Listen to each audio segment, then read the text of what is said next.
I ngā wā umua, Māori lived as iwi. Iwi just translates to tribes. They had their own form of trade, where it was kanoi ki te kanoi. They would trade for things like kai,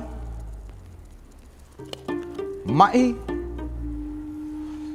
toungatanga, and ētahi wā wānau. Tauiwi arrived, bringing their own form of trade by taking a single item to obtain or sell goods. As more tauiwi arrived to the shores of Aotearoa, cities began to be built. So here's a little pūrākau about a whānau from back then.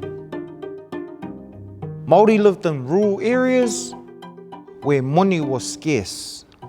Anea Manuera, he worked in the forestry.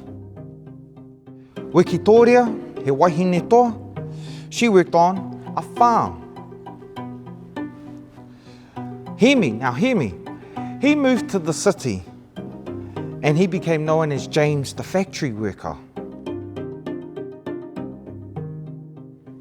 Awhina, she was a hard lady. She worked in the freezing works. One day, Awhina receives a letter from James inviting her to the city.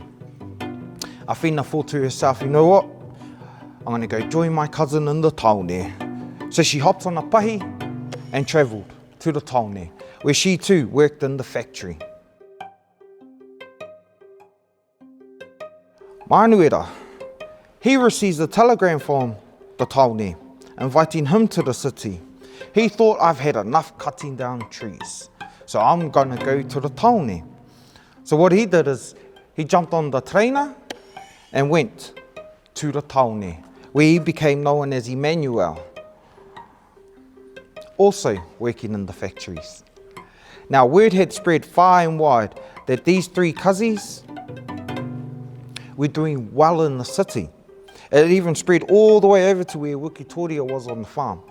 And she thought to herself, you know what, I miss my cousins.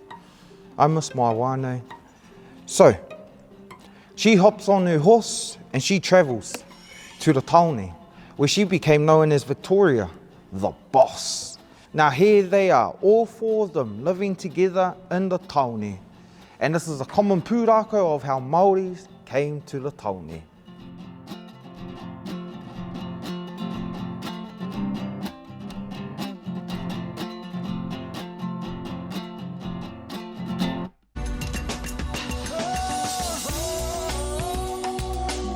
He mea tautoko nā te māngai. Pāho.